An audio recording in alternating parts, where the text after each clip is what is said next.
કૃષ્ણ વિદ્યાર્થી મિત્રો, શ્રી બાબળેશ્વર સંસ્કૃત મહાવિદ્યાલય અંતર્ગત ચાલતા ઓનલાઈન એજ્યુકેશન સિરીઝમાં આપ સૌ વિદ્યાર્થી મિત્રોનું હાર્દિક સ્વાગત છે. મિત્રો, આજે ધોરણ 12 સામાન્ય પ્રવાહના 5મા યુનિટના બીજા રીડની આપણે ચર્ચા કરીશું. આ બીજું રીડ જે છે તેનું ટાઇટલ છે નો મેન આર ફોરેન. કોઈ પણ વ્યક્તિ એ વિદેશી નથી. આ કવિતા સુંદર રીતે લખાયેલી છે. આ કવિતાના લેખક જે છે જેમ્સ કિર્કપ, અહીંયા તમે એનું ચિત્ર જોઈ શકો છો. આ જે જેમ્સ કિર્કપ છે એમનો પરિચય સૌપ્રથમ આપણે જોઈએ તો તેઓ ઈસવીસન 1918ની 23મી એપ્રિલના રોજ ઇંગ્લેન્ડમાં જન્મેલા અને તેઓ પોતે જેમ્સ હેરોલ્ડ કિર્કપના નામથી જાણીતા છે. તેઓએ ઘણી અંગ્રેજી કવિતાઓ લખી છે અને પોતે કવિ ઉપરાંત એ ટ્રાવેલ રાઇટર પણ હતા. મતલબ કે પ્રવાસ માહિતી એ વિશે બુક્સ એણે ઘણી લખેલી. આ ઉપરાંત તેણે 30 કરતાં પણ વધારે પુસ્તકો લખ્યા છે, જેમાં એની ઓટોબાયોગ્રાફીનો પણ સમાવેશ થાય છે. અમુક નવલકથાઓ છે, નાટકો છે વગેરે તેણે લખ્યા છે. પોતાના એક અદ્ભુત લેખન શૈલીથી તેઓ સમસ્ત પ્રજા પર એક વિશેષભર્યું માનભર્યું સ્થાન એ ધરાવતા હતા. પોતાની જે લેખન શૈલી હતી એ અદ્ભુત હતી. 23મી તારીખના એપ્રિલ માસે જન્મેલા જેમ્સ કિર્કપ જે 10મી તારીખે 10મી મે 2009ના રોજ તેમનું શરીર શાંત પડ્યું. તેણે પોતાની કલમની તાકાતથી સાહિત્ય ક્ષેત્રે અમૂલ્ય યોગદાન આપેલું. આ માટે તે 1962ની સાલમાં પોતે રોયલ સોસાયટી ઓફ લિટરેચર છે એ લિટરેચરના પોતે સભ્યપદ પામ્યા. આવું જે વ્યક્તિત્વ ધરાવતા એવા જેમ્સ કિર્કપ દ્વારા એક સુંદર મજાની કવિતા લખવામાં આવી. આ કવિતા છે એ આપણા સિલેબસમાં સેકન્ડ રીડમાં આપી છે. તો આ કવિતાના શરૂઆતમાં કેટલાક શબ્દોની આપણે માહિતી મેળવીએ. જે નવા શબ્દો આ કવિતામાં આવ્યા છે એમાં પહેલો શબ્દ છે સ્ટ્રેન્જ. સ્ટ્રેન્જ એટલે અજાણ્યું, જેના વિશે આપણે માહિતી નથી, આપણે જાણતા નથી એવી વસ્તુને સ્ટ્રેન્જ કહેવામાં આવે છે. ત્યારબાદ શબ્દ છે ફોરેન, એનો અર્થ થાય વિદેશી. બીનીથ નીચે. યુનિફોર્મ્સ એટલે ગણવેશ, એક પ્રકારનો વસ્ત્ર પરિધાન છે. ત્યારબાદ લાઈ શબ્દ આપેલો છે જેનો અર્થ જૂઠાણું અથવા ખોટું એવો થાય છે. ત્યારબાદ હાર્વેસ્ટ શબ્દ આપેલો છે. હાર્વેસ્ટ છે એને લણણી કહેવાય. ખેડૂત જ્યારે પાક તૈયાર કરી લે ત્યારે એ પાક કાપવાની જે સિઝન છે, પાક કાપવાની પદ્ધતિ, એને લણણી કહેવામાં આવે છે. ઇંગ્લિશમાં એને માટે હાર્વેસ્ટ શબ્દ યુઝ થાય છે. ત્યાર પછીનો શબ્દ છે સ્ટાર્વ્ડ. સ્ટાર્વ્ડ એટલે ભૂખમરો, ભૂખ્યા એવા અર્થ થાય છે. ત્યારબાદ શબ્દ આપેલો છે સ્ટ્રેન્થ, જેનો અર્થ થાય શક્તિ. રિકગ્નાઇઝ એટલે ઓળખ. કન્ડેમ, જેને નિંદા કહેવામાં આવે છે. બીટ્રે એટલે વિશ્વાસઘાત અથવા દગો કહેવાય. ડિફાઇલ પણ કહે છે, જેને અશુદ્ધ એવો અર્થ થાય છે. આઉટરેજ છે એટલે આક્રોશ. અને છેલ્લે ઇનોસન્સ એટલે નિર્દોષતા. આવા શબ્દો આ કવિતાની અંદર પ્રયોજ્યા છે કવિ દ્વારા. સુંદર મજાના ભાવ સાથે આ કવિતા છે એની હવે આપણે ચર્ચા કરીએ, સમજવાનો પ્રયાસ કરીએ. તો લેખકે આ કવિતાના માધ્યમથી સમાજને એક સુંદર મજાનો સંદેશ આપ્યો છે. એ સંદેશ એવો છે કે જે આ કવિતા દ્વારા આપણે બધાને એક વિશ્વ બંધુત્વની ભાવનાનો સંદેશ પ્રાપ્ત થાય છે. તો વિશ્વ બંધુત્વ એટલે શું? તો આપણે ત્યાં કહેવાય છે વસુધા એવ કુટુંબકમ, સમગ્ર વિશ્વ જેનો પરિવાર હોય ત્યારે વિશ્વ બંધુત્વની ભાવના છે એ સાકાર થાય છે. તો કવિ આ કવિતાના માધ્યમથી વિશ્વ બંધુત્વની ભાવનાનો આપણને સંદેશ આપે છે. કવિ છે એ સંદેશ આપતા આ કાવ્યમાં કહે છે કે મનુષ્ય છે એણે એક વાત હંમેશા યાદ રાખવી જોઈએ કે કોઈ પણ વ્યક્તિ એ અજાણી કે અસામાન્ય અથવા તો વિદેશી વ્યક્તિ છે એ નથી.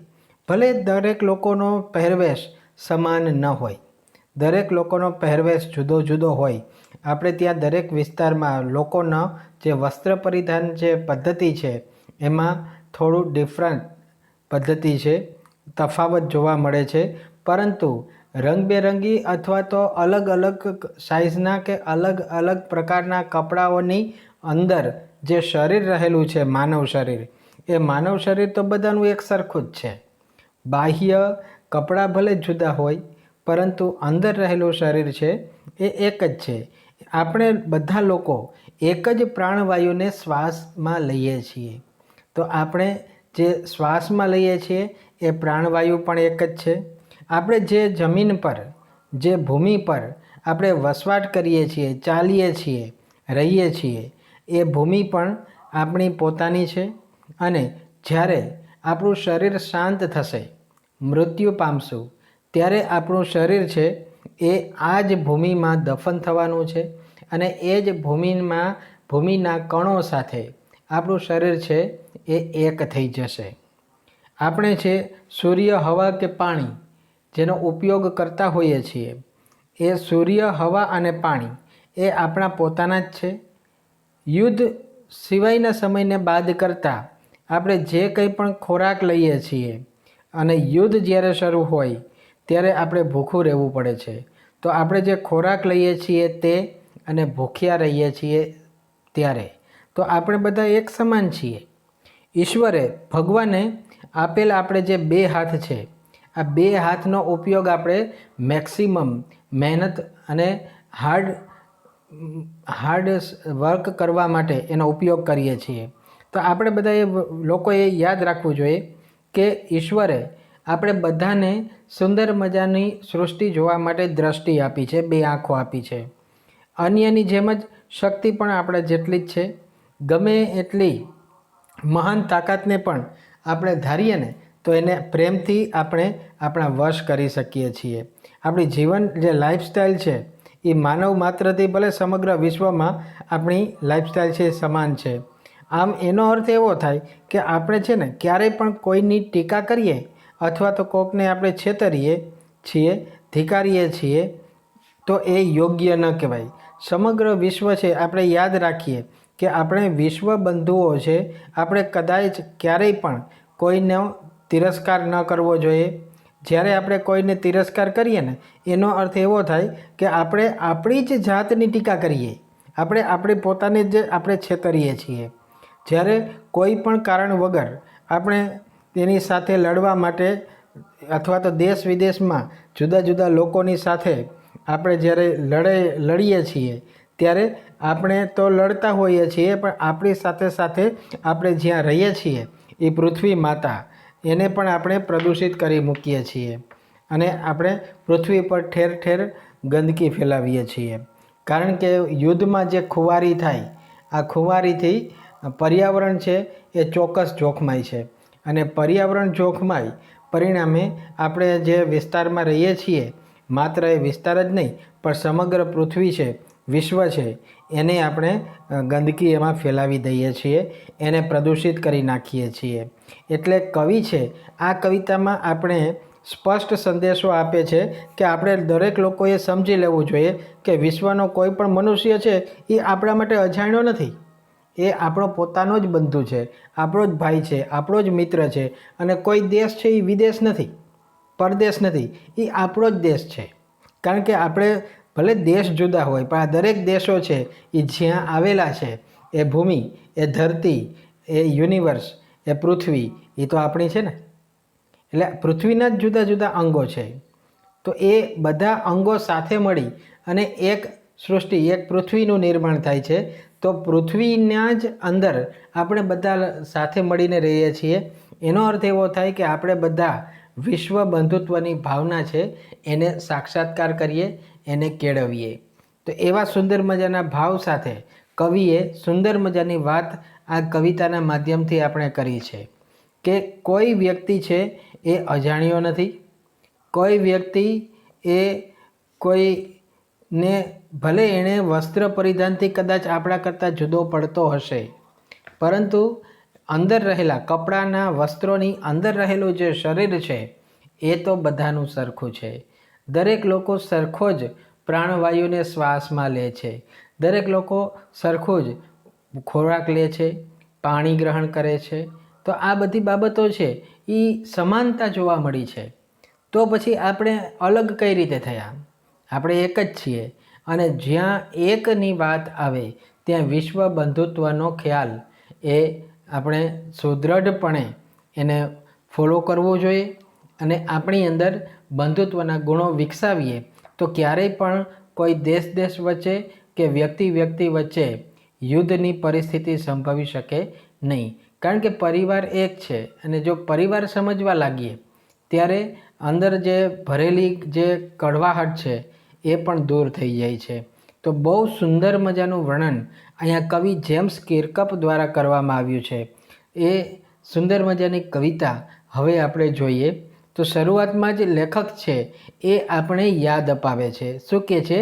રિમેમ્બર, નો મેન આર સ્ટ્રેન્જ, નો કન્ટ્રીઝ ફોરેન. પહેલાં જ સ્ટેન્ઝામાં કવિ આપણને કહે છે કે તમે યાદ રાખો, ભૂલતા નહીં. શું નહીં ભૂલવાનું? કે કોઈ પણ લોકો અજાણ્યા નથી. નો મેન આર સ્ટ્રેન્જ, કોઈ પણ લોકો અજાણ્યા નથી. નો કન્ટ્રીઝ ફોરેન, કોઈ પણ દેશ છે એ વિદેશ કે પરદેશ નથી. બીનીથ ઓલ યુનિફોર્મ્સ, બધા જુદા જુદી જાતના કપડાઓ પહેરતા હોય છે. દરેક દેશનો પહેરવેશ જુદો જુદો હોય. તો બીનીથ ઓલ યુનિફોર્મ્સ, દરેક વસ્ત્રો છે, વસ્ત્ર પરિધાન કરેલા છે, એની નીચે મતલબ કે એની અંદરના ભાગે a single body breathes like hours.